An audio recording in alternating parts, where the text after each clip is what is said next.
કુકાવાવ તાલુકાના મેઘા પીપળિયા ગામે શ્રાવણ માસના સોમવારે ઓમકારેશ્વર મહાદેવના દર્શન કરવા માટે ભક્તોની ભીડ જોવા મળી હતી। ગામમાં બે જગ્યાએ ભોળાનાથના સ્વયંભૂ મંદિર પણ આવેલા છે।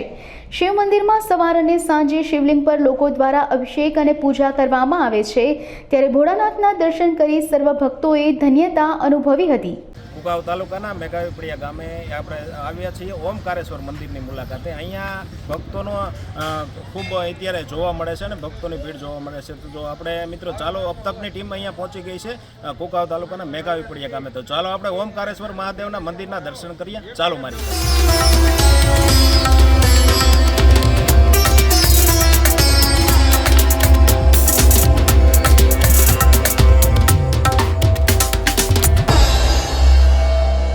नमः पार्वतीपते हर हर महादेव। मेघा पीपळिया गामમાં જે ઓમકારેશ્વર મહાદેવનું મંદિર સ્થાપિત છે અને ઘણા વર્ષો થયા છે।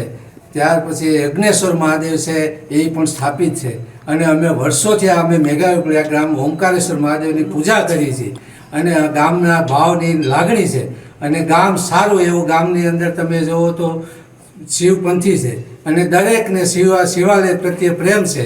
સવારે દર્શનમાં વહેલા પૂજા કરવા આવે છે અને સવારે દર્શન કરવા બહેરાઓ તથા ભક્તોની ભીડ ઘણી રહે છે। આવી રીતે અમારું શિવાલયનું છે અને ગામમાં બહુ માન છે। ઓમકારેશ્વર મહાદેવની જય। મેઘા પીપળિયા ગામે ઓમકારેશ્વર મહાદેવ મંદિરે ભાવિક ભક્તોની ભારે ભીડ હતી અને દર સોમવારે આમ તો હોય જ પણ દર સોમવારે માણસોની સારી એવી ભીડ રહે છે અને ઓમકારેશ્વર દાદા બધાની ઈચ્છા મનોકામનાઓ પૂરી કરે છે। એટલે આપણે ભગવાન ભોળાનાથ પાસે એટલું જ માગીએ કે આવનારા ભક્તોને સદાયને માટે સુખી રાખે અને ગામ ઉપર કૃપા વરસાવતા રહીએ।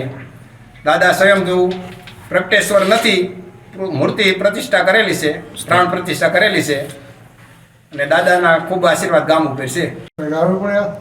અમરેલી જિલ્લાનું ગામ છે અને 25 થી 30 વર્ષ ત્યાં ઓમકારેશ્વર મહાદેવની સ્થાપના કરેલી છે। અમારા જૂના ગામની અંદર એક બહુ જૂનું પુરાણું 600 વર્ષની આસપાસ પ્રતિષ્ઠા થયેલું યજ્ઞેશ્વર મહાદેવ સ્વયંભૂ છે, જે ત્યાં સંકળાશ હોવાથી માણસો ઓછા થાય।